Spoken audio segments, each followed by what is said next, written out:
जो ईश्वर का आश्रय छोड़कर धन का आश्रय लेते हैं, ईश्वर का आश्रय छोड़कर किसी नेता का आश्रय लेते हैं, ईश्वर का आश्रय छोड़कर किसी ऑफिसर का आश्रय लेते, ईश्वर का आश्रय लेके किसी दोस्त या साथी का आश्रय लेते, उनको वहां से देर सबेर धोखा खाना ही पड़ता है।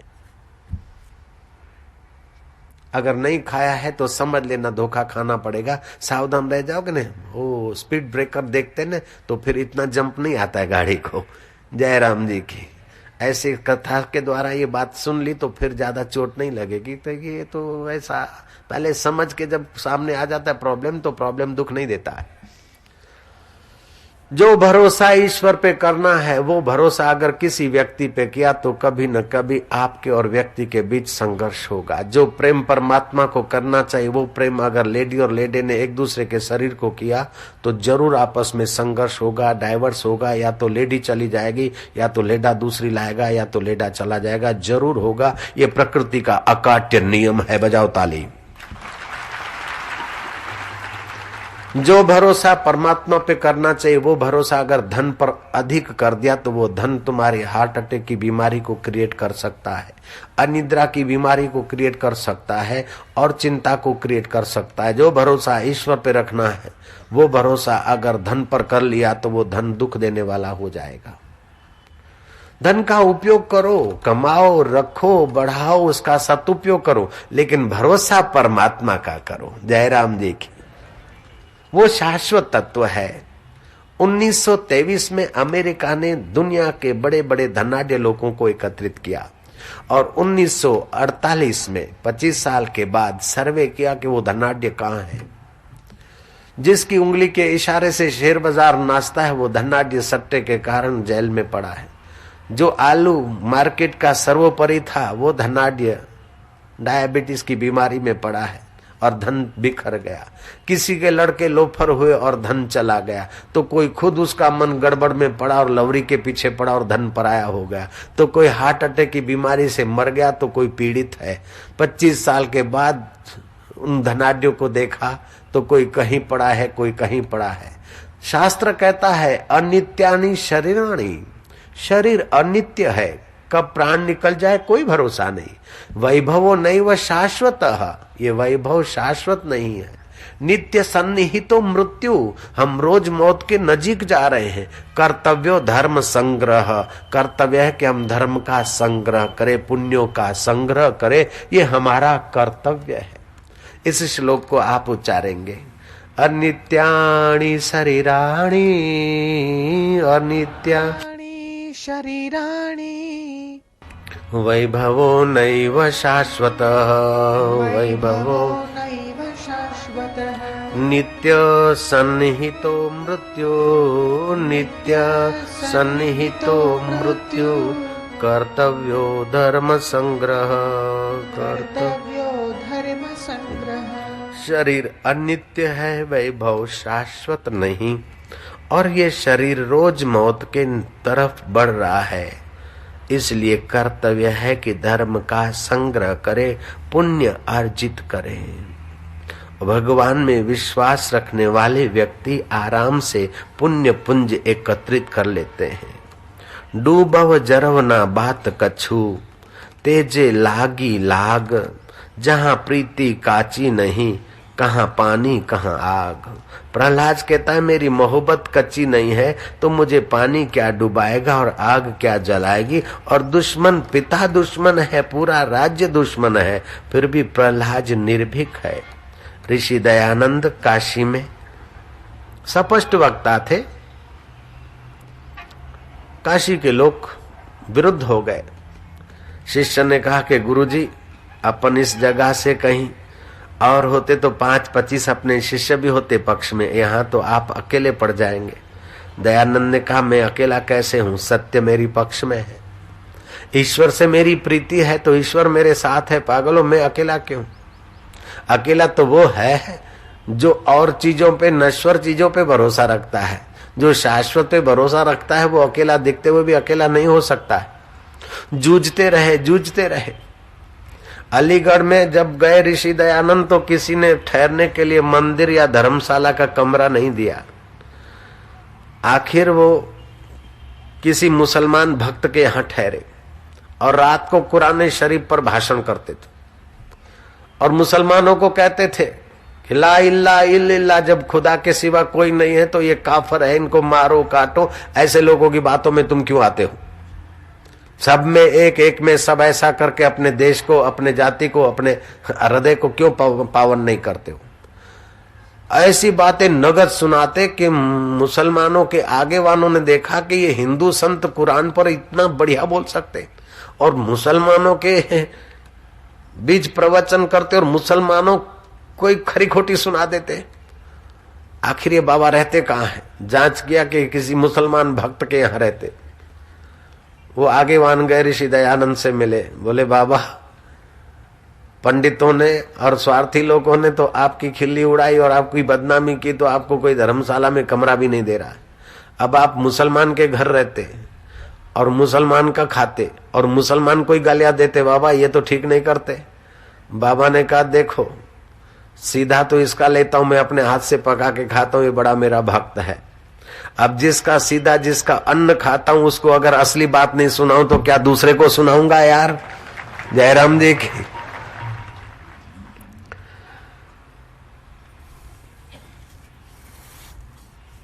असली बात यह है कि मनुष्य तू अपना प्यार, अपना स्नेह, अपनी समझ ऐसी कर दे कि तेरे बुद्धि के साथ योग मिल जाए। आज का श्लोक हम उच्चारण करेंगे। अथ चित्तम समाधातुम, अथ चित्तम समाधातुम न शक्नोसि मयि स्थिरम, न शक्नोसि मयि स्थिरम।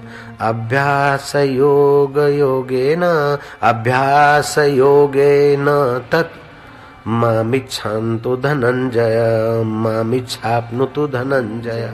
अगर तू मन को मेरे में अचल भाव से स्थिर अर्थात अर्पण नहीं कर सकता है, समर्थ नहीं है, तो हे धनंजय तू अभ्यास योग के द्वारा मेरी प्राप्ति अवश्य कर सकता है। अभ्यास में बड़ी शक्ति है। अभ्यास योग के द्वारा आप बुद्धि को भगवान में स्थापित कर सकते हैं, आप बुद्धि योग कर सकते हैं। बुद्धि योग हुआ मतलब आप परमात्मा से अभिन्न हो गए। जो परमात्मा को दिखता है जैसा जगत, जगत आपको ऐसा ही दिखेगा। भगवान की दृष्टि से तुम्हारी दृष्टि मिल जाएगी, भगवान के सुख से आपका सुख मिल जाएगा, भगवान के आनंद से आपका आनंद मिल जाएगा, भगवान की अमरता से आपकी अमरता अभिन्न हो जाएगी। शरीर मरेगा फिर भी आपको ये भ्रांति नहीं होगी कि मैं मर रहा हूँ।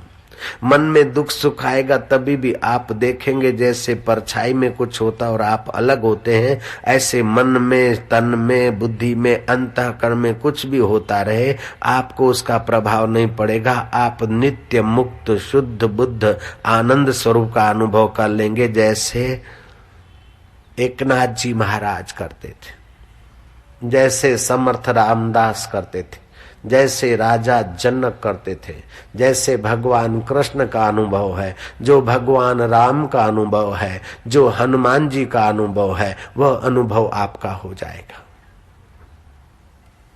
केवल इतना करने से। लोग बोलते बाबा जी मन नहीं लगता है, काय करूं? ठीक है, नारद की कथा सुनकर भी आप मन को आराम से लगा सकते हैं।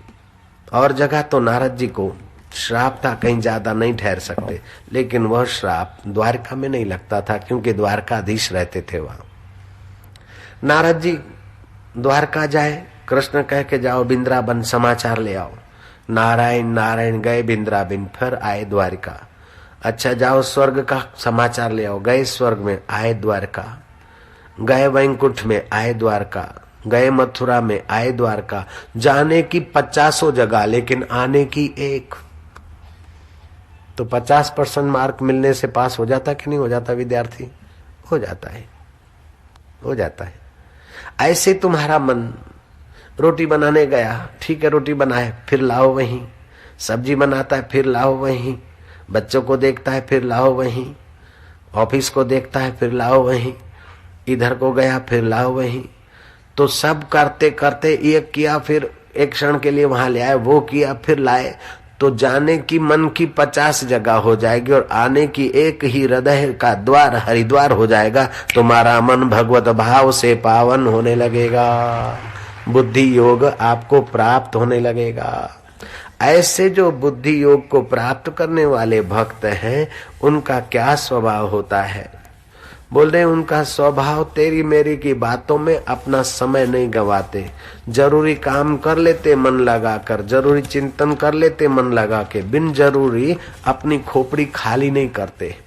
मत चित्ता मदगता प्राणा, मत चित्ता मदगता प्राणा, बोधयन्तः परस्परम्, बोधयन्तः परस्परम्, कथयन्तश्च मां नित्यं, कथयन्तश्च मां नित्यं, कथयन्तश्च मां नित्यं, कथयन्तश्च मां तुष्यन्ति च रमन्ति च, तुष्यन्ति च रमन्ति च, तुष्यन्ति च रमन्ति च, तुष्यन्ति च रमन्ति च।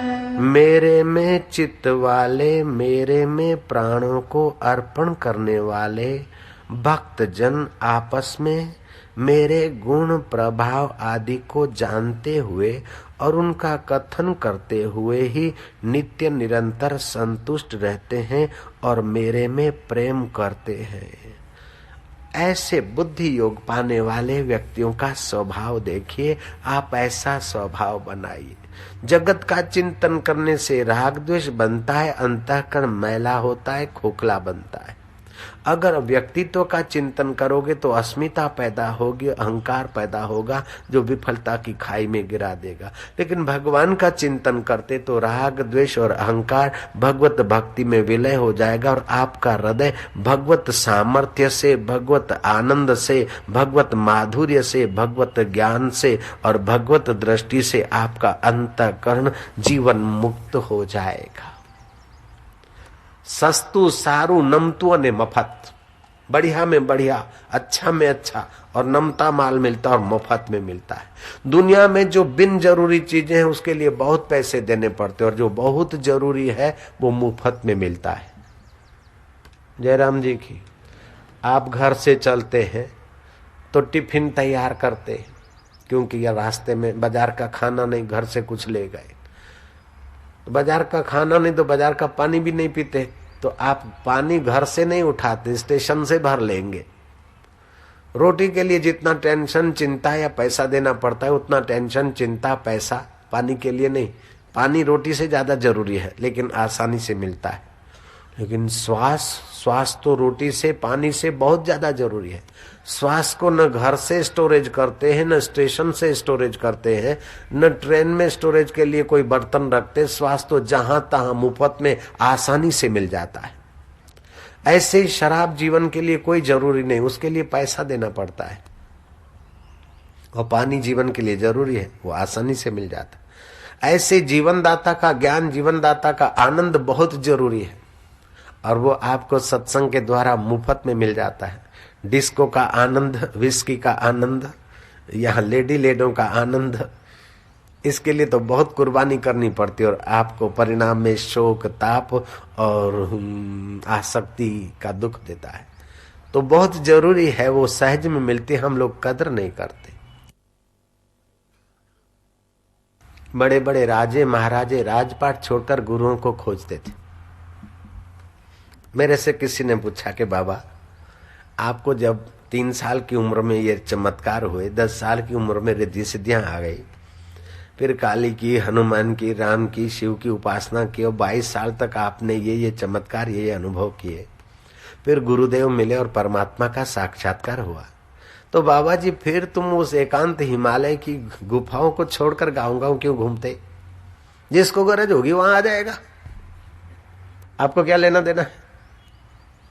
मैंने प्रश्न किया कि पहले के जमाने में लोग राजपाट छोड़कर गुरुओं को खोजते थे, गिरी गुफाओं में चले जाते थे और अपने जीवन के कल्याण का रास्ता पूछते थे और सुनकर ध्यानस्थ होते थे और अनुभव कर लेते थे।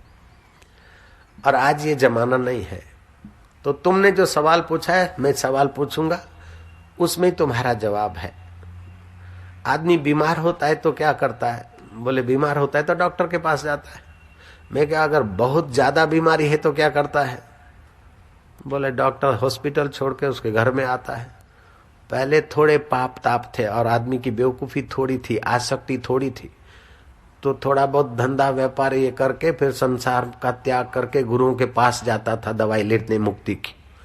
अब तो संसार की बीमारी ऐसी लगी है कि चाहे 100 जूता खाए तमाशा घुस के देखेंगे। वो बूढ़े हो जाते तभी भी आसक्ति नहीं मिटती है, तो फिर डॉक्टर माना संत लोग गिरी गुफा छोड़कर हमारे घर और गांव में आना चाहिए, ये कलयुग की कृपा है। जयराम जी बोलना पड़ेगा। तुलसीदास पत्नी के पास गए और पत्नी ने कहा ऐसी अंधेरी रात में पहुंच गए और मेरे शरीर के प्रति तुम्हारा इतना आकर्षण, हाड मास की देह ममता में इतनी प्रीति, याते आधी जो राम प्रति अवस मिटे भव भीति।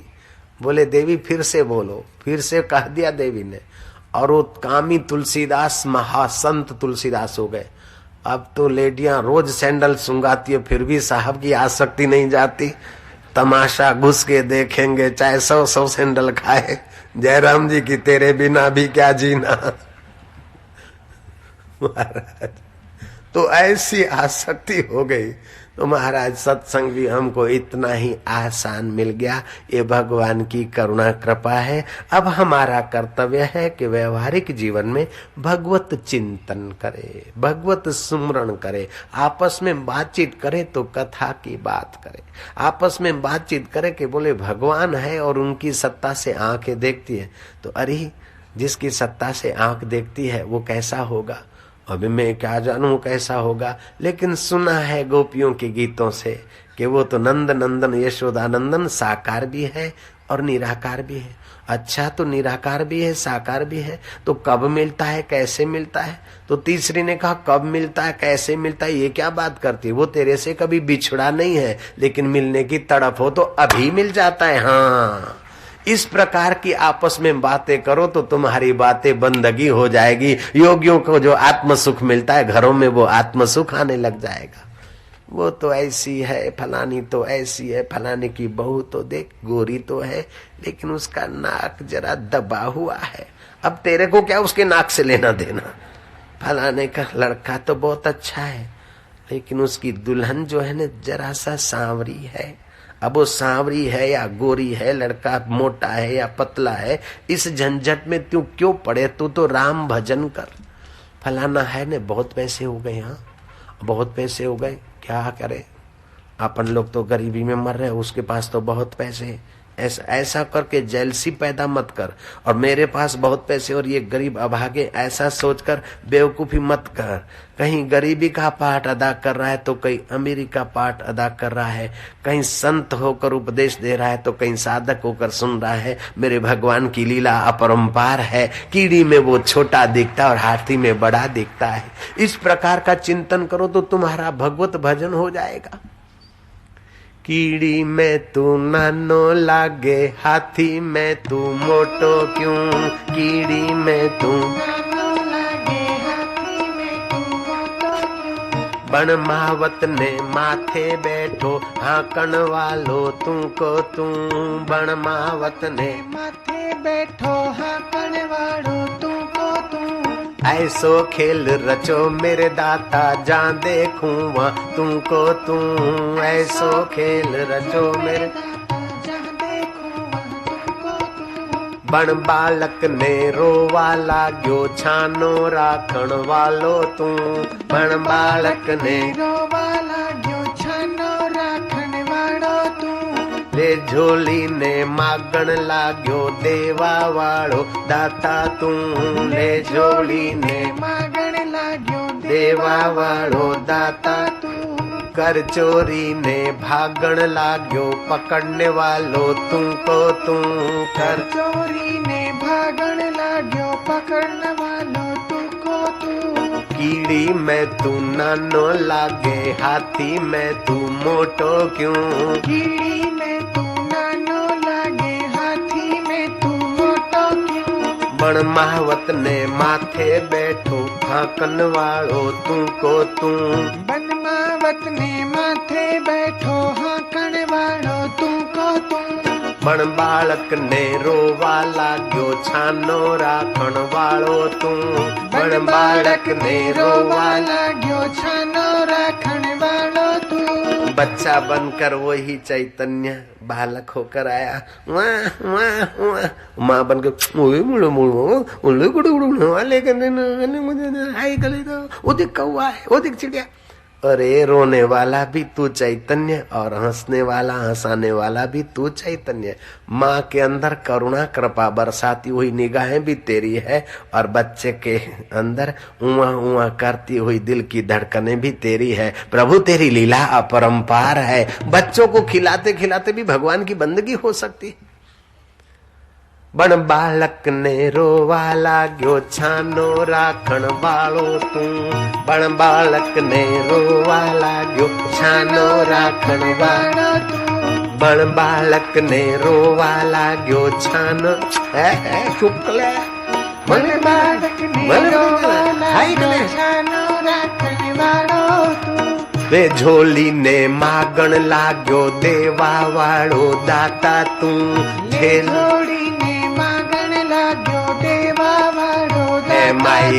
आई जराक दिया तुम जब भगवान भला करना रहे। ए बेन कटको रोटली आलू भात તમારા છોકરા છૈયા સુખી રહેશે બેન આપો ને બા। ए माई भगवान भलो कंदई पुट्ट बचंदई सल देन माया। ए बेन आई खुद सकड़ दिया भगवान तुझा विठल कृपा करना रही न सके। वो मांगने वाले के अंदर तू और देने वाली बुढ़ी। ए इधर आ भाई। मोहनथाल की 2-4 चक्कियां दे दी, थोड़ा सा पूरी का तो पड़ी का दे दिया, 2-4 रोटी दी। बोले देख मेरी बहू देखे नहीं, कल बोलना नहीं मोहनथाल दिया था, चुपचाप ले जा। अब देने वाली बुढ़िया दाता के अंदर भी तू ही दया कर रहा है और लेने वाले के अंदर तू भीख मांगने का नाटक कर रहा है। प्रभु तेरी जय हो। आपका हृदय में राग द्वेष घृणा ईर्ष्या सब चला जाएगा। बण बालक ने रोवा लाग्यो छानो राखण वालो तू। बण बालक ने रोवा लाग्यो छानो राखण वालो तू। ले झोली ने मागण लाग्यो देवा वालो दाता तू। ले झोली ने मागण लाग्यो देवा वालो दाता तू। कर चोरी ने भागण लाग्यो पकड़ने वालो तुमको तू। कर चोरी ने भागण लाग्यो पकड़वा वालो तुमको तू। ऐसो खेल रचो मेरे दाता जान देखूं माँ तुमको तू। ऐसो खेल रचो मेरे दाता जहाँ देखूं वहाँ तुमको तू। जल थल में तू ही विराजे भूत जंत के भेड़ो तू। जल थल में तू ही विराजे भूत जंत के भेड़ो तू। कहत कबीरा सुनो भाई साधो गुरु भी बन के बैठो तू। कहत कबीरा सुनो भाई साधु गुरु भी बन के बैठो तू। चेला भी बन के बैठो तू। चेला भी बन के बैठो तू। वक्ता भी बन के बैठो तू और श्रोता भी बन के बैठो तू। ऐसो खेल रचो मेरे दाता जहाँ देखूं माँ तू रो तू। ऐसो खेल रचो मेरे दाता जहाँ देखूं माँ तू को तू।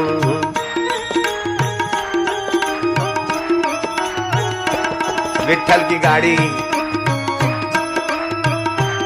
आत्मगाड़ी चल रही है मुक्ति के रास्ते। आनंद है भाओ।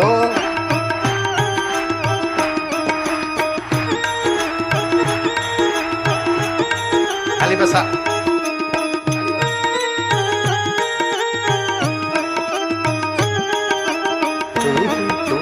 तू ही राम तू ही और श्याम भी तू। राम तू ही और श्याम भी तू। कृष्ण तू ही करतार भी तू। कृष्ण तू ही करतार भी तू। माँ में तू और बाप में तू। माँ में तू और बाप में तू। गुरु भी तू गोविंद भी तू। गुरु भी तू गोविंद भी तू। ऐसो खेल रचो मेरे दाता जान देखूं वहाँ तुमको तू। ऐसो खेल रचो मेरे दाता जहाँ देखूं वहाँ तू। आनंद आहे।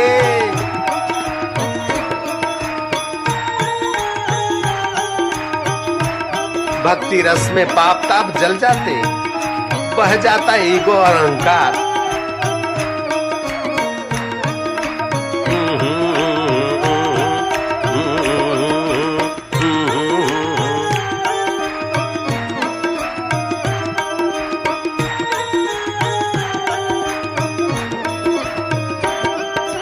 तू ही तू हो, तू ही तू, तू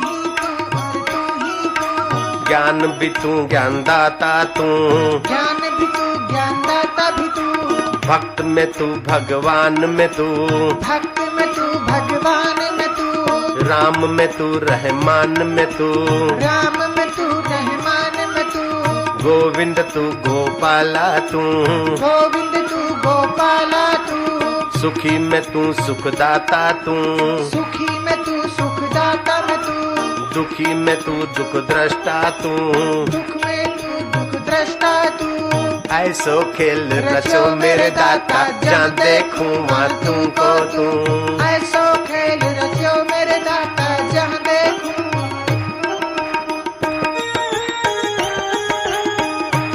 आनंद आहे भाऊ।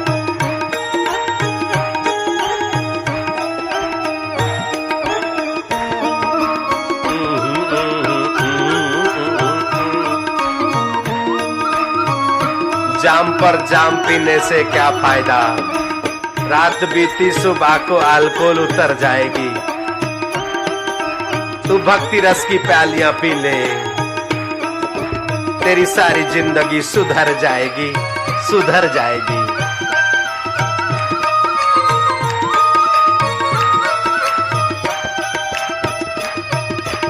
ऐसो खेल रचो मेरे दाता, जहाँ देखूं वहाँ तुमको तू। ऐसो खेल रचो मेरे दाता, जहाँ देखूं वहाँ तुमको तू। अंग संग में तू ही विराजे, रंग रूप में तू ही तू। अंग संग में तू ही विराजे, रूप रंग के भेदों। जो जानत सो पावत है, जो भागत है वो खोवत है। जो जानत है सो पावत है, जो भागत है सो खोवत है। जो पावत है सो गावत है, जो गावत है सो पावत है। जानत है सो पावत है, जो गावत है सो पावत है। ऐसो खेल रचो मेरे दाता, जहाँ देखूं वहाँ तुमको तू। ऐसो खेल रचो मेरे दाता, जहाँ देखूं वहाँ तुमको।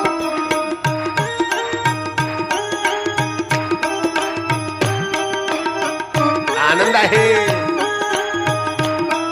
भगवत माधुर्य आहे।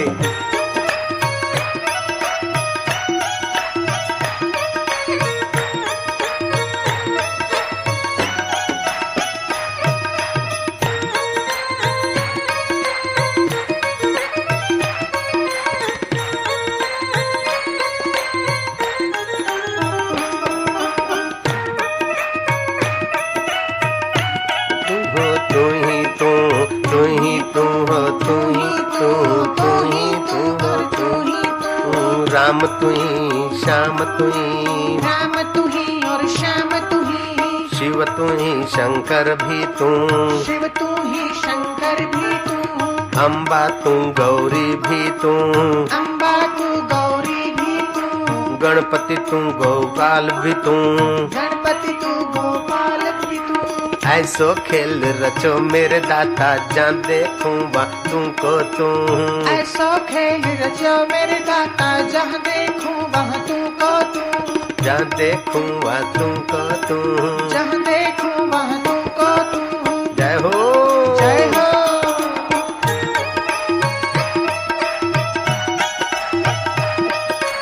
आनंद आहे, माधुर्य आहे, भगवत भाव आहे।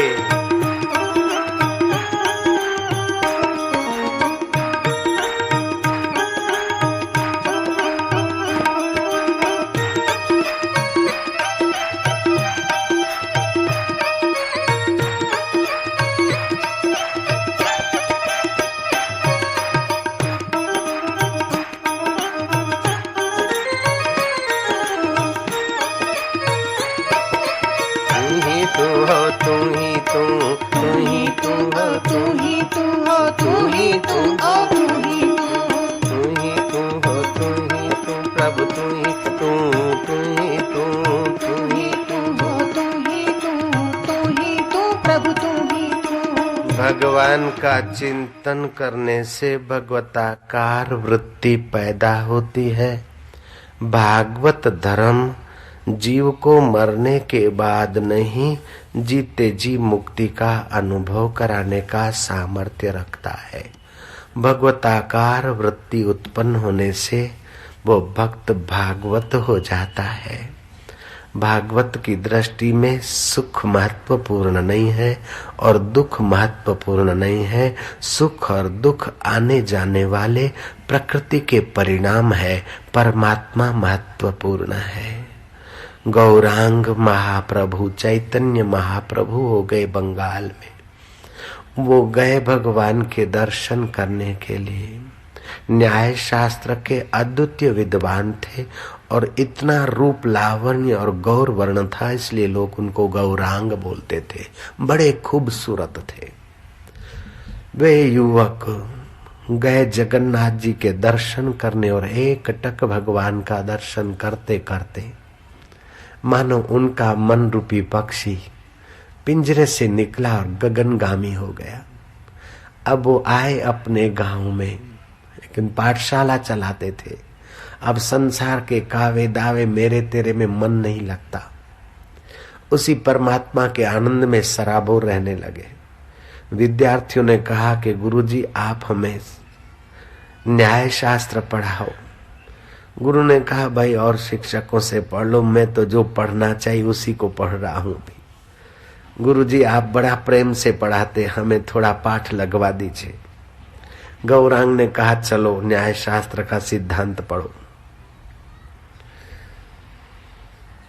पृथ्वी द्विधा नित्या अनित्याश्च, नित्य कारण रूपा अनित्या कार्य रूपा। पृथ्वी जल तेज की बात बताई। पृथ्वी का अधिष्ठान जल है, जल का अधिष्ठान तेज है, तेज का आधार वायु है और वायु का आधार आकाश है। आकाश में ही वायु भागती फिरती है।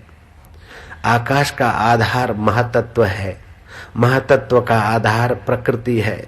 जैसे कपड़े का आधार तंतु है, तंतु का आधार रुई है, रुई का आधार खेत है, खेत का आधार धरती है, धरती का आधार जल है, जल का आधार तेज है, तेज का आधार वायु है, वायु का आधार आकाश है, आकाश का आधार महतत्व है, महतत्व का आधार प्रकृति है, प्रकृति का आधार परमात्मा है। परमात्मा को जानना ज्ञान है, बाकी सब अज्ञान है। परमात्मा को जानना न्याय है, बाकी सब अन्याय है।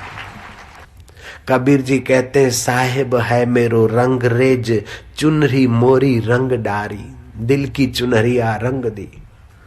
साहिब है मेरो रंग रेज, चुनरी मोरी रंग डारी, धोए से छूटे नहीं दिन दिन होत सुरंग। स्याही रंग छुड़ाए के दियो मजीठा रंग, साहिब है मेरो रंग रेज, चुनरी मोरी रंग डारी। नीरू और नीमा जुल्हा का काम करते थे मुसलमान दंपति। उनको कोई संतति नहीं थी और ये बालक देव योग से एक बड़े योगी सिद्ध के द्वारा प्रकट हुआ था। और फिर जिस महिला, जिस अप्सरा के द्वारा प्रकट हुआ था, उसने उस बालक को तालाब के किनारे रख दिया और उसकी देखभाल करती थी। नीरू और नीमा घूमने गए, सुबह सैर करने गए। कोमल बालक को देखकर उन्होंने उठा लिया और ले आए मुल्ला जी के पास कि आप देख बताइए, खुदा ताला ने हमारी प्रार्थनाएं, हमारी मन्नतें मान ली, स्वीकार कर ली, पूरी करने के लिए बालक दिया है। ये बालक गैबी ढंग से पढ़ा था। मुल्ला जी देखते हैं, बालक को देखकर मुल्ला बड़ा प्रभावित होता है। बालक से पूछता है बोल तू ही बता, तू कौन है, किसका जाया है। प्रतीचि नाम की अप्सरा और जोशी मठ में तप करने वाले जोगी को देव ने प्रेरणा किया था, उस जोगी का औरस हूं, प्रतीचि का पुत्र हूं, ऐसा वो नन्हा सुकुमार बोल पड़ा। उस बुद्धिमान मुल्ला ने अपना उर्दू फारसी जोड़ मिला के उस बालक का नाम रखा कबीर। वो बड़े हुए, अब मैं मुसलमान का बेटा हूं, जुल्हा का बेटा हूं, ऐसा लोग बोलते हैं। वास्तव में तो मैं बेटा परमात्मा का हूं और परमात्मा को पाने के लिए मेरा जन्म हुआ है। बिना गुरु के मुझे ज्ञान कौन देगा? गुरु की खोज की। रामानंद स्वामी समर्थ गुरु है, उनके श्रीमुख से मंत्र मिलेगा तो मेरे संस्कार, जन्म जन्म के संस्कार कट जाएंगे और मेरा आत्म परमात्मा सामर्थ्य प्रकट होगा। लेकिन इस महापुरुष से दीक्षा लेना कोई बच्चों का खेल नहीं है। घिरे रहते हैं पंडितों से, महापुरुषों से, साधु संतों से, और ये दीक्षा लेने वाले लोग बड़े योग्य होते, उन्हीं को दीक्षा मिलती है। मेरा तो धंधा रोजगार और माता पिता और जाति का ठिकाना नहीं। क्या करूं? कुछ भी हो लूंगा तो दीक्षा इस महापुरुष से ही लूंगा। उस बुद्धिमान युवक ने खोजा खोजा खोजा, एक आइडिया आई।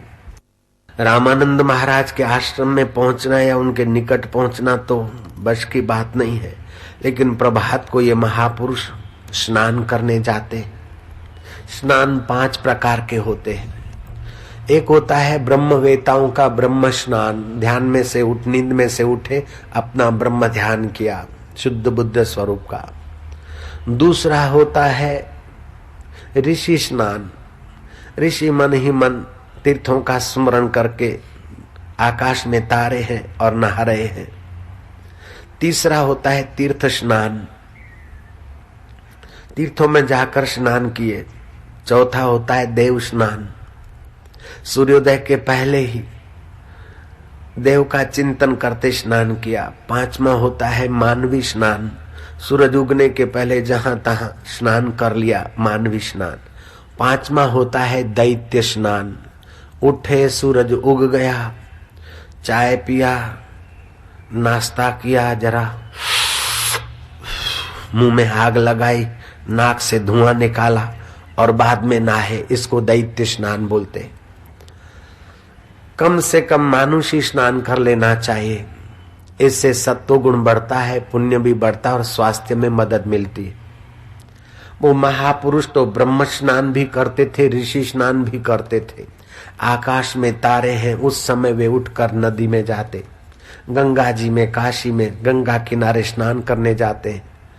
कबीर ने क्या करा, एक रात जगे और जहां से सीढ़ियां उतरते हैं गंगा में नहाने के लिए, उस जगह आसपास में घास की दीवार बांध दी, एक रास्ता रखा, दरवाजा जहां से ही गुजरना पड़े। खड़ाऊ का आवाज आते ही कबीर अंधेरी रात में पावड़ियों पर, पगथियों पर, सीढ़ी पर लेट गए। Top top top top Ramanand के चरण पद चिन्ह आ रहे हैं। सीधे आए और कबीर के छाती पर एक पैर पड़ा और अचानक एक व्यक्ति पर पैर। रामानंदी संत, सुबह सुबह उनके श्रीमुख से निकला राम राम। गुरु का चरण स्पर्श भी हो गया, राम राम मंत्र भी मिल गया। कबीर जी लग गए। कबीर जी लग गए तो कबीर जी का मूलाधार केंद्र रूपांतरित हुआ। मूलाधार केंद्र में काम रहता है, क्रोध रहता है, भय रहता है, ईर्ष्या रहती है, घृणा रहती है। भय निर्भयता में बदल जाता है, काम राम में बदल जाता है, क्रोध क्षमा में बदल जाता है, घृणा प्रेम में बदल जाती है। गांधी जी का जीवन भी ऐसे ही बदल गया भीतर के केंद्र बदलने से।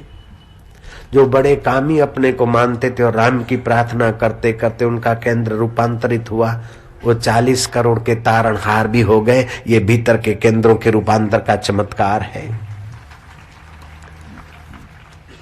आज परदेश के नावल तो हम पढ़ते हैं, छोटी मोटी साइंस की बातें तो हम उनकी सीख लेते, पढ़ लेते, प्रभावित होते, लेकिन हमारी साइंस कितनी सारी भरी पड़ी है और जापान ने, जर्मनी ने इसका उपयोग किया और हम उसको भूलते चले जा रहे हैं। उदयपुर का राणा कारपेट लाया और अपने मंत्री को बोलता है, देखो लंदन ने कितनी तरक्की की, कितना बढ़िया कारपेट है, गलीचा देख। खाली 200 पाउंड में। 200 पाउंड आज का 10,000 होता है। मंत्री हंसने लगा। बोले क्यों हंसता है? बोले हजूर, ये हमारे जेल के कैदियों ने बुना है, इसके पीछे देखिए सिक्का हमारा है, माल हमारा है, सिंबल उनका है, और आप महंगा खरीद करके उनकी प्रशंसा कर रहे, अपने घर की चीज का आप अनादर कर रहे, इसलिए हंसी आ रही। Doctor H.M. मुलेम लिखता है कि मैं जाति से तो ईसाई हूं, लेकिन भारतीय संस्कृति का, भारतीय दर्शन शास्त्र, योग शास्त्र और भारतीय धर्म ग्रंथ पढ़ने से लगता है कि मानवीय प्रज्ञा का आरंभ से लेकर पूर्ण विकास करने का अगर योग्यता सामर्थ्य है तो भारतीय संस्कृति में है। फिर भी भारत के युवान और युवतियां हमसे इम्प्रेस होते, आकर्षित होते, उसका एक ही कारण है कि हम लोग बाहर से टिप टॉप और सर्टिफिकेट देते और फंक्शन मनाते, इम्प्रेस करते हैं। बेचारे भारतवासी भोले होकर हमारे तरफ आकर्षित होते। मैकालेन की कूटनीति ने भारतवासियों का दिमाग नोच लिया, बुद्धिजीवी भी नहीं बनने दिया। बुद्धि योगी बनाने वाला भारत उसके साथ इतना विश्वासघात हुआ कि वो बुद्धिजीवी भी नहीं बना रहा है, अब तो बुद्धि अनुकरणी बना रहा है। परदेश का सिक्का लगकर कोई चीज आती तो बहुत बढ़िया। हम देश में घूमते थे तो आशाराम बापू बोलते थे, आशाराम महाराज है, ठीक है, 100, 200, 500 आदमी आए। जब विदेशों में गए और वहां से लौटे तो बापू इम्पोर्टेड बापू हो गए, अब लाखों लोग आते। क्या दुख की बात है, शर्म की बात है। जय राम जी की। मैं बात बता रहा था कि मंत्र दीक्षा लेना चाहा, मंत्र दीक्षा ली और वो सुषुप्त केंद्र डेवलप हुए। जब गुरु मंत्र मिलता है और आप जपते तो 84 मुख्य नाड़ियों में उसके आंदोलन पैदा होते। जैसे पानी के जलाशय में आप कंकड़ डालते हैं और कुंडाले पैदा होते हैं, आंदोलन पैदा होते हैं, इससे भी ज्यादा सिस्टमेटिक आंदोलन आपकी 84 नाड़ियों में पैदा होते हैं। और फिर प्रति नाड़ियों में होते हुए नाभि से लेकर कंधे तक की 72,000 की नाड़ियों में आपके मंत्र भगवान का प्रभाव पहुंचता है। आपके 3 शरीरों में मंत्र का प्रभाव और 5 कोशों में मंत्र का प्रभाव और 7 केंद्रों में मंत्र का प्रभाव पड़ता है। कबीर जी थोड़े दिनों में बदल गए। उनका ढांचा बाहर का तो ज्यों का त्यों, लेकिन वाणी में आकर्षण हो गया, उनका ज्ञान उदय हुआ। कबीर जी को सुनकर लोग कबीर के पीछे पीछे घूमने लगे, कबीर के प्यारे हो गए। पंडितों ने कबीर को घेरा कि तू निगुरा आदमी मुसलमान का है कि जुल्हा का है कि किसका है, नीरू का नीमा का दिखता है, किसका है पता नहीं, तू कैसे धर्म का उपदेश करता है। बोले मैं निगुरा नहीं, मेरे गुरुदेव है रामानंद स्वामी। बोले तेरे जैसे को रामानंद दीक्षा देंगे, अपनी दीक्षा परंपरा थोड़े खराब करेंगे, तेरे जैसे को देंगे। झूठ बोलता है। कबीर ने बोला सत्य बोलता हूँ। रामानंद के पास गए, रामानंद को तो पता भी नहीं। अब पूरी काशी में होहाप होने लगा कि गुरु सच्चा कि चेला सच्चा।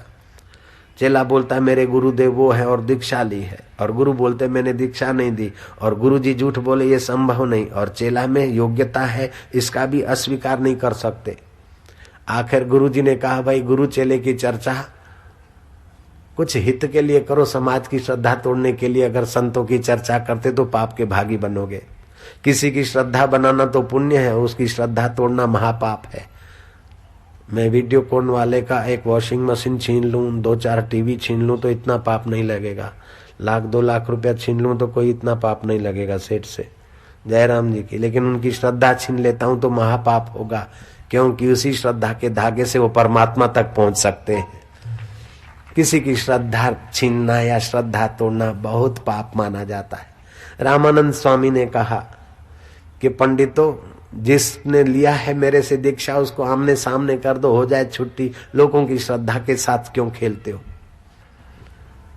महाराज कबीर जी और रामानंद स्वामी आमने सामने हो जाए। रामानंद आश्रम में कोरट का आयोजन हुआ। रामानंद मंच पे बैठे, सामने कटघरा खड़ा कर दिया। पूरे काशी के मूर्धन्य पंडित इकट्ठे हो गए। कबीर से पूछा तुम निगुरे हो न? बोले नहीं, निगुरे का नहीं कोई ठिकाना, निगुरा होता ही का अंधा, खूब करे संसार का धंधा। महाराज कबीर जी को कठघरे में खड़ा कर दिया गया और वो पूछा कि तुम्हारा गुरु कौन है। कबीर जी बोलते सामने विराजमान गुरुदेव हमारे रामानंद प्रभु। रामानंद बोलता है अरे तू मेरा चेला है। जी गुरुदेव, मैंने तेरे को दीक्षा दिया है। जी गुरुदेव, इधर आओ इधर आओ। नजीक आया। अब रामानंद स्वामियों का, रामानंदी संतों का स्वभाव होता है, भोजन भी करेंगे नहीं तो परोसेंगे रोटी राम, सब्जी राम, दाल राम, निमक को निमक नहीं बोलेंगे, राम रस। अब निमक को राम रस बोलते तो फिर क्या वो राम सब में जोड़ देंगे। उठाया, खड़ाऊ पड़ा था इधर, खड़ाऊ उठाया, बोले मैंने तेरे को दीक्षा दिया। हाँ गुरुजी। माँ और गुरु, हाथ तो चलता है 2 किले का, लेकिन लगने पर 2 तोले का हो जाता है। उठाई खड़ाऊ और दे मार रहे। चली तो जोर से, लेकिन सिर पे कहीं बेचारे को चोट न लग जाए। वो भी संत का हृदय तो है। राम राम राम, मैंने तेरे को दीक्षा दी। बोले गुरुजी वो दीक्षा कच्ची तो ये तो पक्की, वो झूठी तो ये तो सच्ची गुरुदेव। अरे सतपुरुषों से मार खा के भी भगवान का मंत्र दीक्षा मिलता है तो सौदा सस्ता है। अगर प्यार से मिलता है तो कहना ही क्या है। तो भगवान शिव कहते हैं गुरु मंत्रो मुखे यस्य तस्य सिद्ध्यन्ति ना अन्यथा दीक्षया सर्वकर्माणि सिद्ध्यन्ते। गुरुपुत्र के जो गुरुदेव की दीक्षा प्राप्त करके मंत्र जाप करते हैं उनके अंतःकरण में बहुत बहुत कुछ आध्यात्मिक लाभ के अनुभव होते हैं। पहले धीरे धीरे मंत्र जाप होता है वैखरी से, फिर मध्यमा में आता है, फिर पश्चंती में आता है। इस प्रकार जीवन बहुत निखरता है। एक कंजूस मर रहा था, उसके रसोई ने कहा सेठ जी मेरी लड़कियां बड़ी हो गई, आप तो अभी जा रहे हो, सेठ जी आप जाते जाते मेरे को कुछ तो दे दो। उस सेठ ने कहा बेवकूफ कहीं का, मैं अपनी जान दिए जा रहा हूं, अभी तेरे को कुछ दूं, मरने दे आराम से। जयराम जी की अक्ल तो थी, बुद्धि तो थी, लेकिन बुद्धि में योग नहीं है, बुद्धि में ढिंगला है। जयराम जी की दूसरा मवाली था, बड़ा अफीम बफीम खा के पनघट पे बैठा है, बोलता 25 25 25। किसी ने कहा क्या 25 25 कर रहा है, आगे भी गिनो 26 27।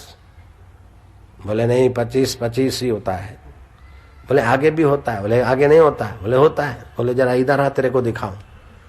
वो मवाली था अट्टा कट्टा, वो बेचारा सीधा साधा हो गया तो उसकी टांग पकड़ के कुएं में डाल दिया। बोले अब 26 अब 26। अरे मूर्ख, शक्ति तो मिली लेकिन बुद्धि का योग नहीं है।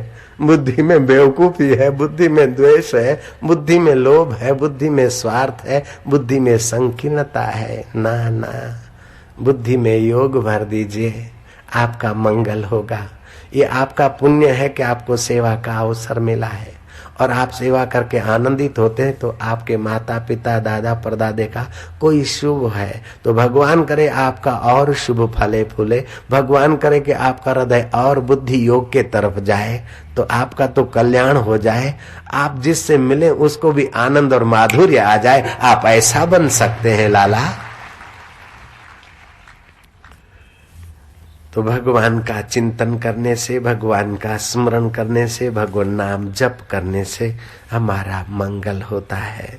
तुलसी अपने राम को, तुलसी अपने राम को, रिझ भजो या खीज, रिझ भजो या खीज। भूमि फेंके उगेंगे, भूमि फेंके उगेंगे, उल्टे सीधे बीज, उल्टे सीधे बीज। हरि ही हो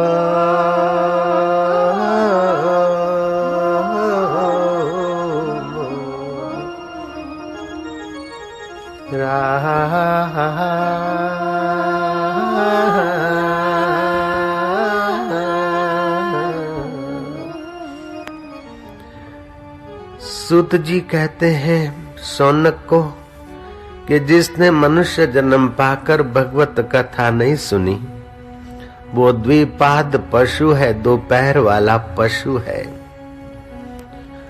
वो तो धरती पर बोझा मात्र है। वह नराधम खाता पीता पशु की नाई बच्चे पैदा करता है और अपने कर्मों के बोझ को बढ़ाकर 84 के चक्र में जा गिरता है। तुलसी पूर्व के पाप से हरि चर्चा न सुहाए, जैसे ज्वर के जोर से भूख विदा हो जाए। जिसके पूर्व के बहुत पाप है उनको हरि कथा नहीं सुहाती। जिनको हरि कथा सुहा रही है समझो भगवान की विशेष कृपा है। कुछ पुण्य कर्म उदय हुए। सौनक जी को सूत जी महाराज कहते हैं कि सांस लेने को तो धोकनी भी ले रही है और पेट पालने को तो पशु भी पेट पाल रहे हैं। मच्छर खटमल भी बच्चे पैदा कर लेते हैं। पेट भरने की विद्या ही मनुष्य जीवन नहीं है। हृदय को हृदयेश्वर के ज्ञान से भर दे वह मनुष्य जीवन धन्य है। यहाँ सदा सेव्या सदा सेव्या, सदा सेवन करो। श्रीमद् भगवत कथा का सर्वदा रस पान करो। जो भगवत कथा नहीं होती तो जगत की व्यथा चित्त को व्यथित कर देती है। राग भी आकर चित्त को दूषित करता है और द्वेष भी आकर चित्त को दूषित करता है। अथवा तो जगत का चिंतन नहीं होता तो अपने व्यक्तित्व का चिंतन, व्यक्तित्व की विशेषता दिखाने की मूर्खता हो जाती। उससे अस्मिता पैदा होती है, जीव को बांधने वाली। आत्मश्लाघा बड़ा पाप माना गया है।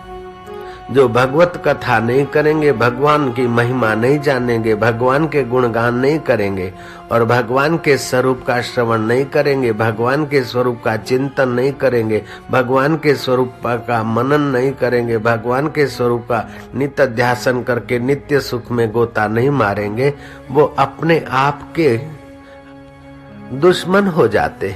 गीता ने कहा आत्मैव आत्मनो बंधु आत्मै रिपुरात्मना बंधुरात्मनात्मा तस्य ये नात्मैव आत्मना जिताः अनात्मनस्तु शत्रुते वर्तेत आत्म शत्रुवत्। मनुष्य अपने आप का मित्र है। अगर अपने को संयत करके इंद्रियों को रोककर मन में और मन को रोककर प्रभु में लगाता है तो वो जीव अपने आप का मित्र है। और जो देखा सो बस लपक पड़े, जो आया सो भोग पड़े, जो आया सो बोल पड़े, जैसा आया ऐसा करते रहे तो मनुष्य अपने आप का शत्रु हो जाता है।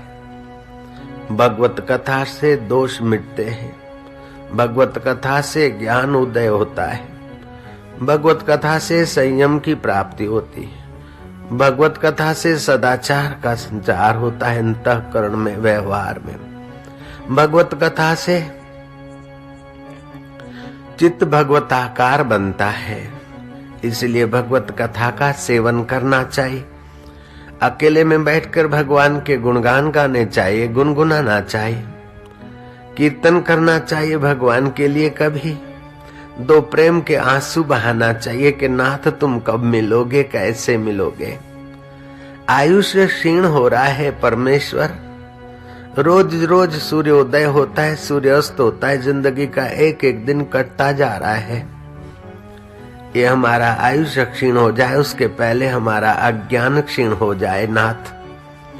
इस प्रकार अकेले में भगवान के साथ वार्तालाप करो, भगवान के नाम का कीर्तन स्मरण करो, शास्त्र पढ़ो, व्यवहार काल में भी भगवत चर्चा को बीच में रखो।